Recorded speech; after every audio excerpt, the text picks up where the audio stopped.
Ladies and gentlemen, the Dorian Gray of the Theatre Royal Haymarket, please welcome the greatest comedian on the planet, Miss Joan Rivers!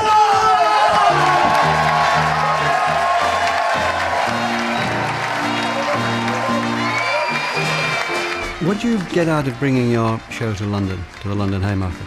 Oh, it was the most exciting moment probably in the last 20 years of my career. I was new there, and I wanted to see what a new person, if I was current and if the critics would like me. I'm so old hat in America. I'm so expected to be funny. And to come into London and have new critics look at you as a new personality, it was magical. Greetings from ex-President Clinton. I went to Wimbledon with him today, and I saw him.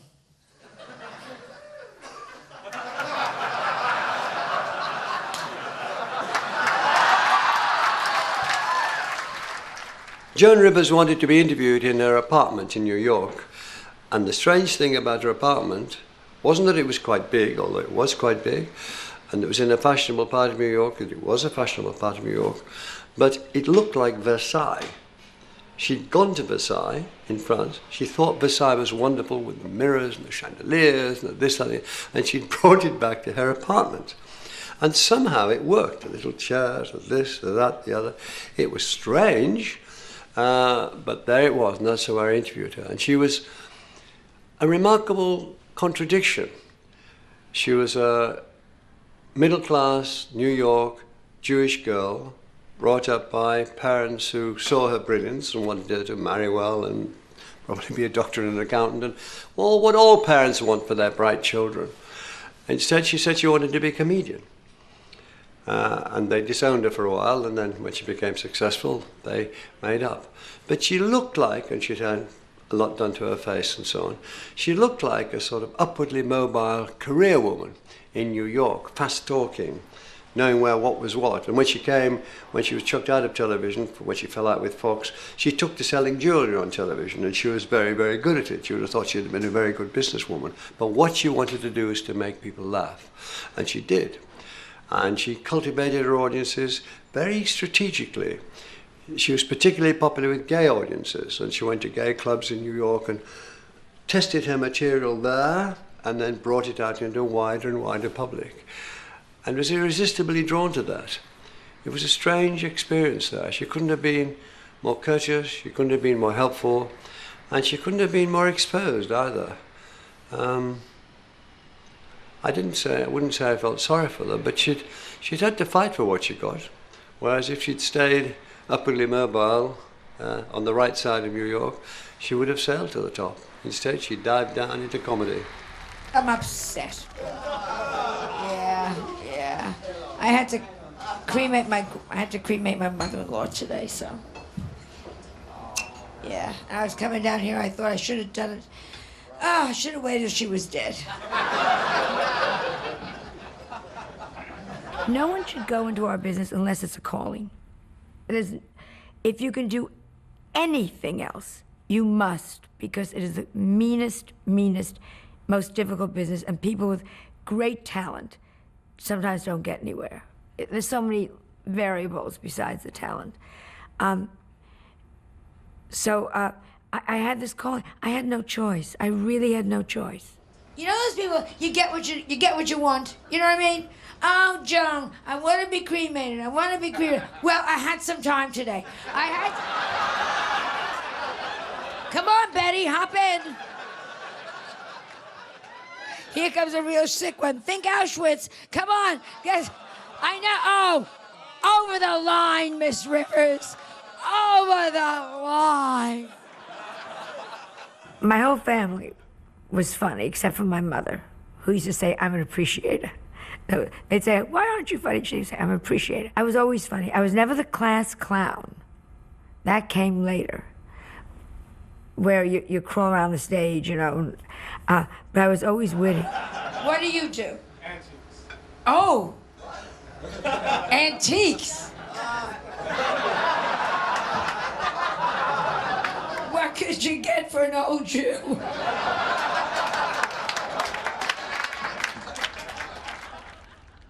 What sort of background was it? Is Larchmont a rather posh, to use the English word, district? Yes, there's the yacht club and the country clubs. Yes, it was a very comfortable place to be brought up in. I was 22 and I wanted to be a comedian. I wasn't ready. And my mother said, why don't you try it, dear, at the country club? And they went out through the kitchen. It was a total disaster. My mother both came from Russia.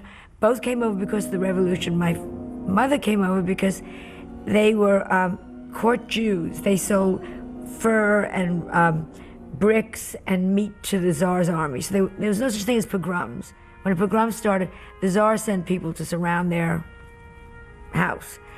That was my mother. So they had to get out because the Tsar would get out. My father came from the poorest of the poor. And they got out because they couldn't live in Russia. They couldn't make a living. And they met over here. And they were very upwardly. My mother wanted back what she had as a child. Which was what? Which was affluence and great. She would remember the servants coming in with silver trays with pears stuffed with some kind of a walnut. That was one of her earliest memories. And being brought into her mother, who was always having tea, and she thought, I can't wait to be a mother so that I can sit and have silver. You know, so my mother wanted all that back. Did she get it back? Yes, unfortunately, she got it back by getting my father tremendously into debt. Right? Given that your mother was so determined for you to have this and that and the other, were there any rules, were there any ambitions that she had for you? That you had to do this, you had to be like that, you had to be like the other? Their ambition was, of course, to be brilliantly educated and to marry brilliantly. Hey, I'm all for that. We're all overeducated. You don't know that? Tell me anybody. I have a philosophy major. I can go to the butcher, prove the meat doesn't exist. What good does it do? All you need is big breasts and your mouth always open with your tongue hanging out. Men love that. Hello. What's your name? What? Karen. From now on, Corinne. Sit up straight, Corinne. Breasts up. Pinch those shoulder blades.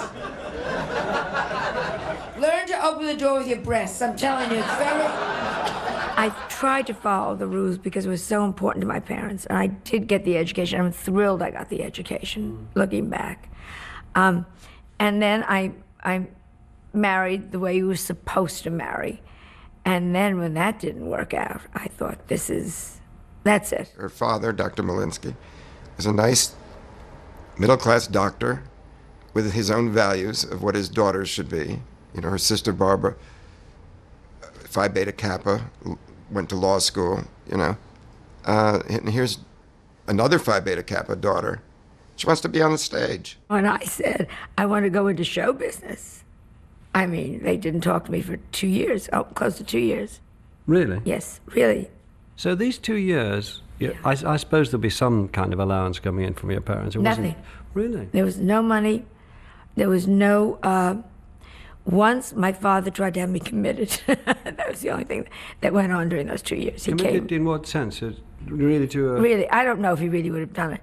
But they were so angry with me. And he came to a place where I was living and tried to drag me home. And it was an all-woman. I was such a good girl. And they really thought I was trampy and whoring around. I was living in an all-woman's dormitory. I mean, really the lowest. How did you get out of that? I went home for about 3 or 4 weeks, and then my mother came around a little bit and finally just said, just let her.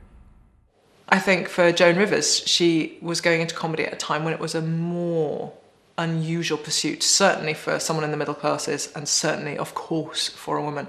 And so she was doing something incredibly trailblazing. It is extraordinary to think back that when she said she wanted to become a comedian, her father, and I don't think this is a joke, I think this was true, had threatened to put her in an institution. The idea of women, you know, people say she was a terrible role model for women because she was so horrible to other women, and that is certainly the case. She was horrible to and about women on stage all the time. But it's very easy to judge somebody by the standards of now rather than their own standards. And it's really easy to judge somebody who was sufficiently ahead of their time that when they started their profession, people threatened to do what they have always threatened to do with women who speak out, which is lock them up and call them mad. The nice thing was, they both lived to see me successful, which was terrific. And my mother would go around and say, which I gave her such credit for, we had nothing to do with it. She did it on her own. We had nothing to do with it. And my father would say, we always knew. I would think, what? During the 1970s and 80s, Joan Rivers was at the height of her fame. She was a huge star in American television, co-hosting The Tonight Show with Johnny Carson. I don't have to do that anymore, Sailor. Remember those jokes? But it's lovely to be here. It's a great audience, by the way, but I came out and spoke to them ahead of time, while I to the Midwest.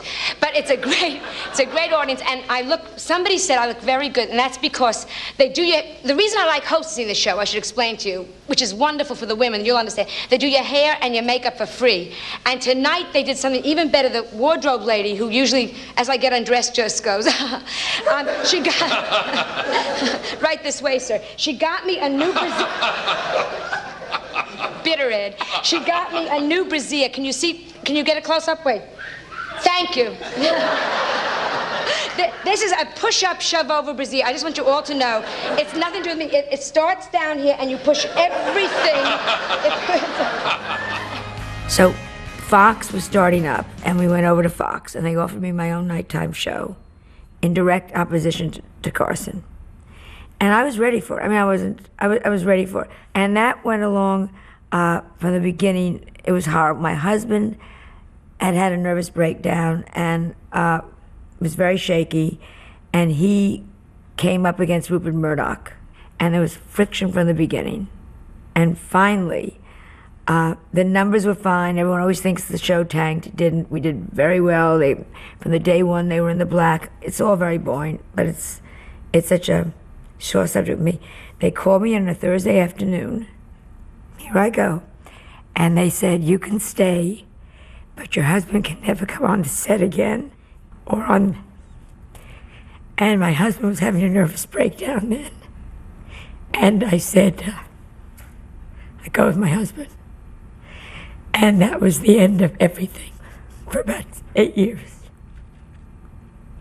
Very tough times. And I was off television. NBC put out terrible releases that I had left Carson. Fox put out releases, our numbers weren't good. My husband committed suicide over it 3 weeks after it happened. Vegas said, we don't want a woman working whose husband has committed suicide. It was just a very difficult time. Good. So, rough times. Shall we cut for a moment or two? No, I'm fine.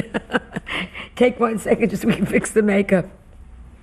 When you said you were off for a number of years, did that mean that your possibilities of keeping your career at that level had gone for 12 years? So does that mean that not only were you not on primetime television for your sort of talent, but all sorts of other... It affects everything. ...routes were blocked? Of course. They forget about you. But I wasn't going to go down in the flames. And I think I found every other way in. I found morning television. I did a morning show. I went on daytime shows. I went on any show that wanted me. Hi, I'm Joan Rivers, and guess what? Just when you thought it was safe, I'm back. It's my 7th anniversary show. Can you believe it? 7 years, so much fun on QVC. We're going to have special anniversary prices. It's going to be on September 12th, 13th, and 14th. Please be there. I love you all. Everybody knew the story. It was like a little show business inside story. I was just... They tried to destroy me. It sounds so dramatic. I just figured, you're not going to. I just thought if I'm going to be funny enough, you're going to have to let me back. And that's what happened. You have to. When her husband Edgar committed suicide, literally the first joke she told when she went back on stage after that had happened was, I knew I shouldn't have taken the bag off my head when we were having sex.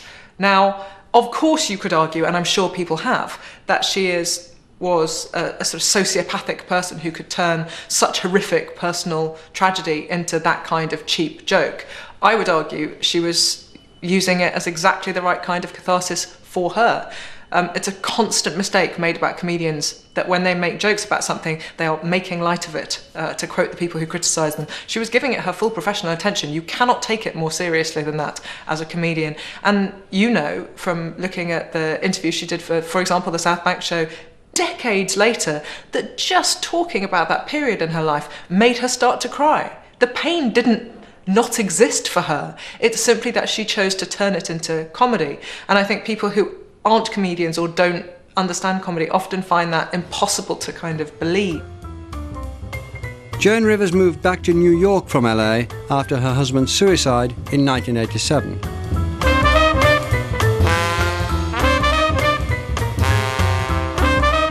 New York is a very comforting city because A, you can be very anonymous, B, it's not a company town. I thought it was wonderful. You would walk down the street and a garbage man would call out and say, I lit a candle for you. It's nothing like New York. It's a very embracing city.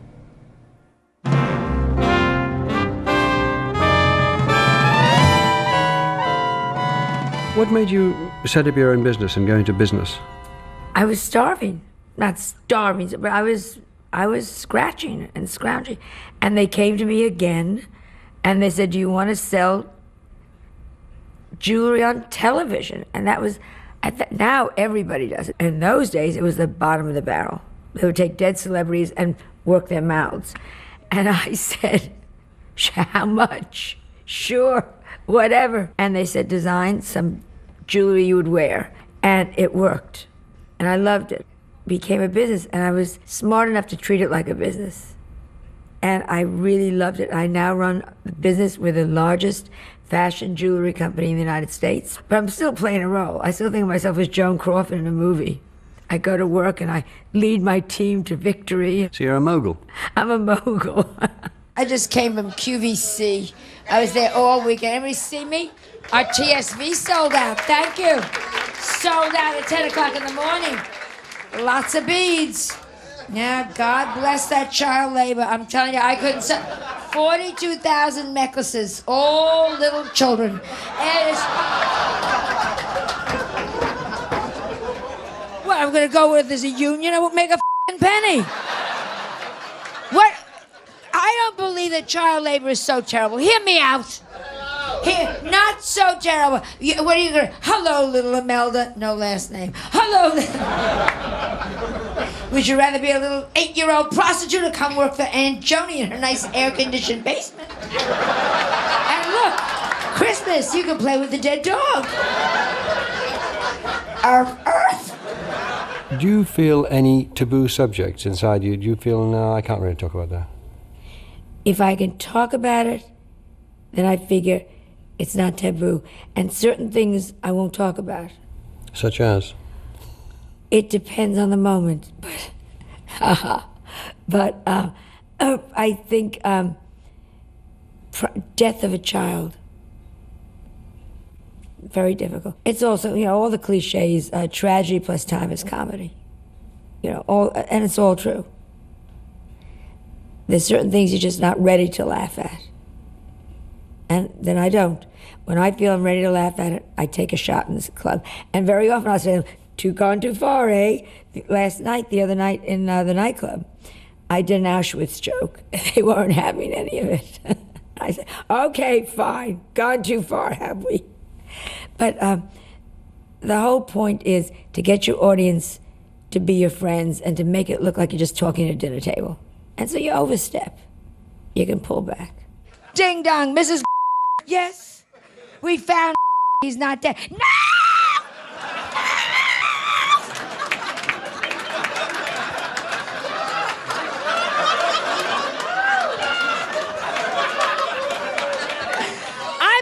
My butler throw you out!